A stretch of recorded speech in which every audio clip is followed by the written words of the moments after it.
What's good, YouTube? Welcome back to the channel. I'm Toxic Gaming. Today, I'm going to be bringing you the 8 confirmed decks of the Speed Tool Duelist of Shadows 8 deck box that we are getting. This is much like the Battle City box and the GX box. This is set to release March 30th, 2023. So we're about, a little over 3 months from now. 3 months, 2 months, something like that. It's January. And yeah, the lists are really cool. I'm actually really excited to go over this. I already know what they are. I've already read the article and everything, but I figured I would give you the information as well. So without further ado, we're going to jump right into this. But of course, if you like this type of video, make sure you leave a like, make sure you subscribe, and above all else, yeah, let's jump into it. So shadows loom large over Duel Academy and the new Speed Duel GX Duelist of Shadows. The Shadow Riders have descended upon Speed Duel and joined forces with other villainous characters from Yu-Gi-Oh! GX animated series to cause mayhem to unleash the mighty sacred beasts. The box is set to designed up to allow 8 players to jump into their own dynamic gameplay experience with 8 pre-constructed decks along with a selection of other cards that can be used to customize them with. Which Duelist of the Shadows will you get to command? Here's a peek at the roster. Alright, so jumping into the roster, we have the Supreme King, a cold-hearted duelist hiding behind a familiar face.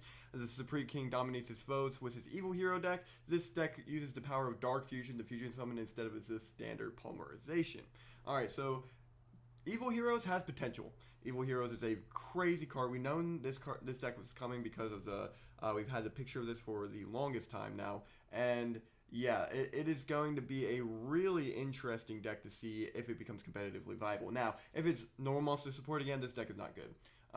As we've seen with the previous 2 boxes, they are really pushing the normal hero archetype. If they continue to push the Evil Hero archetype with the normal monsters, then we are likely going to see a mediocre deck at best. If they only give us those fusion monsters, the deck is not going to be as strong as we would anticipate it to be. However, if we do get Gaia or the Malicious Edge fusion, I think those 2 could make a good impact on the format with the heroes as in general. Next on our list is Camula the Vampire, the second Shadow Rider to take on the Defenders of the Spirit Keys. Camula defeated both Crowler and Zane with her Vampire deck. Vampires leech away your opponent's life points and the contents of their deck while resurrecting again and again. The key card that Camula used in the anime is Vampire Lord and Vampire Genesis. So likely we won't get Scourge like we did in Duel Links on release, but I could see us getting those 2 cards as our main cards. We might be able to get the Reaper one, Vampire Reaper, something like that, and we will likely get Vamp too, I would think. But I think that those cards in general are very good, and if we get say Bat and the Dog Wolf thing, those are also 2 very good vampire cards that could become really good in the in Speed Duels in general. I remember that when they were in Duel Links, they were phenomenally good. They were a tier 1 deck. I think it was the best deck there for the longest time. But that also is because they got Kingdom along with it. The Shadow Duelist Titan. Though he'd later become the 6th Shadow Rider, Titan tormented Jaden in his early days at Duel Academy at the best of Dr. Crowler. Titan's chest Archfiend deck is powerful and unpredictable, keeping 6-sided die close to you. Always have one. And yeah, so this deck has potential if we don't just get the Archfiend chess pieces.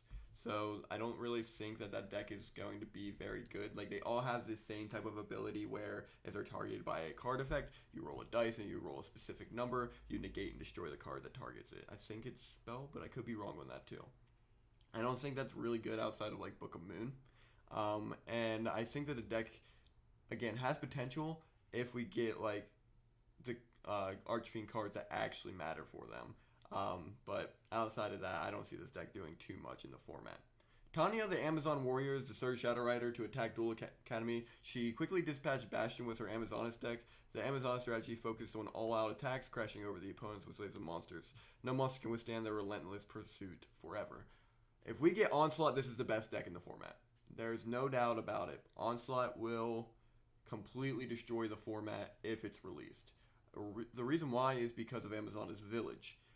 Village is a card that I don't even think is released in Duel Links yet. I could be wrong. I haven't played since Synchro format or XZ's format. So it's likely that it's there now, but it wasn't whenever I was playing. And that was all the way back in XZ. So could you imagine it coming with Onslaught coming with the field spell? It would be too strong. it would make the deck way too powerful. If you don't know what Onslaught does, it just special summons Amazoness cards to your field, and if they battle a monster, you can banish the monster battles. It effectively makes all your Amazonesses into DD Warrior Lady, which is crazy, because DD Warrior Lady is at 3. Can you imagine Onslaught turning all your cards into that? I couldn't see it. So that's pretty much all I really want to touch on there, except for Tanya is turns into a tiger at the end of it all, so we will likely be seeing Amazoness Tiger, maybe Amazoness Pet Liger or something like that. And if we get Amazoness Queen, we're also looking at like it still being a viable deck.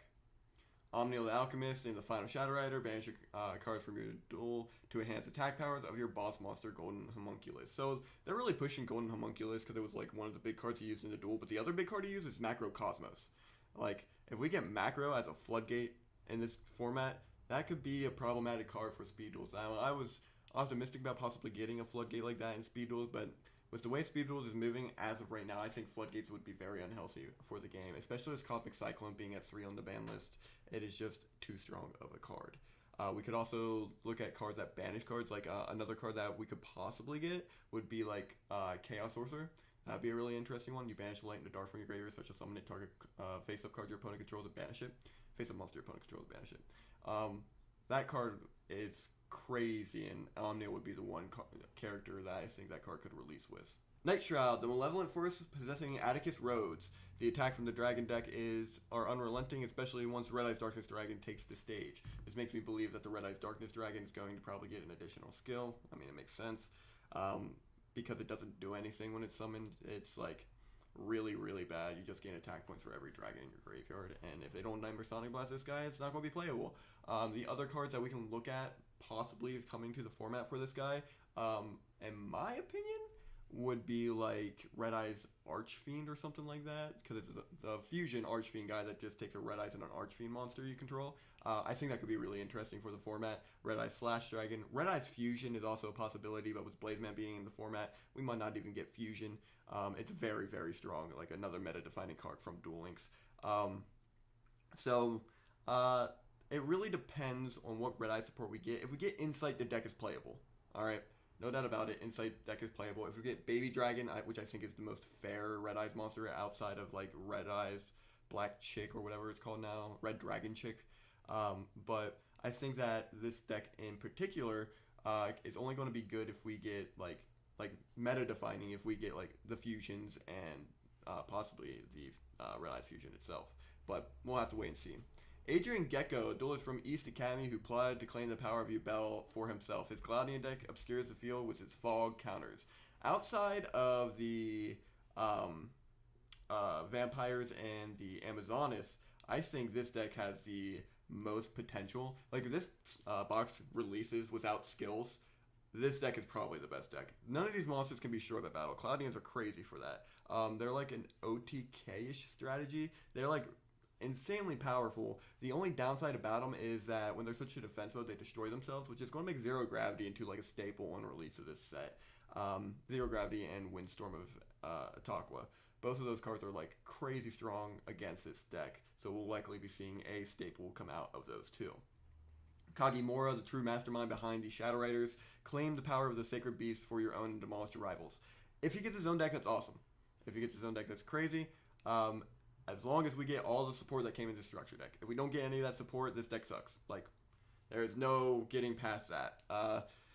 Sacred Beasts are just as bad as the God cards. Yeah, we saw play with Obelisk, but we've never seen play with Slifer or Raw. And it's going to be something very similar with the other 3 Sacred Beasts outside of the Raw ripoff. Because that one you can play in Crystal Beast. So, that is a Rainbow Dragon. Alright, additional skills. This is going to be fun. The box has 20 total cards, or skill cards. 8 main skills for the pre-constructed decks, an additional skill for each of those decks to let you customize it to your liking. So this is kind of what we saw with the GX box. Every deck got 2 skills. I like that a lot. I think that's a really good idea. That way any new player coming in can be like, I like this skill more. Because if we didn't get middle-aged mechs and we only got the fusion skill, that we would not be playing Ancient Gears. We also get 4 more skill cards that you can use to build decks on your own. So are these going to be like generic skills then? Because that would be really interesting. Because if you remember with the GX box, we got Room for Growth, and it's My Dino DNA. Those 2 skills came in the GX box as generic skills. So this it's saying we get 4 now, and it's hinting at Donzalugs, Dark Scorpions, to be one of the cards that get an additional skill, which is really interesting. I really like that idea. Just make Donzalug into a Dark Scorpion via the skill, and we won't have a problem. Each Speedle GX Duelist of the Shadows contains 228 total cards, all usable in speed duels. 200 common cards, 20 skill cards, and 8 of 24 secret rare cards. 3 of the 8 secret rares in every box will be the 3 Sacred Beasts. Uria, Haman, this is the one I was talking about earlier for the Crystal Beast, and Ravioli. So yeah, if you guys are excited for this type of box, me too. It's going to be a really nice shift for the format. We're literally looking at the potential of 3 to 4, maybe even 5 possible like decks that are going to be like crazy competitive. It's going to flip the format on its head the same way that GX box did, because it released so many powerful archetypes all at the same time. But yeah, really what's going to decide it all though is going to be the skills. Like if the skills are at the same power level as what they released in Midterm Paradox, where we're really not using any of those skills, it's possible we might be in the same meta. But I can't imagine that out of 20 skills, at least one of them's not going to be crazy, right? So, like I said, time will tell. But if you guys enjoy this type of content, make sure you leave a like on this video. Make sure you subscribe to see more. And of course, I want you all to have a great day. See you guys next time. Bye-bye.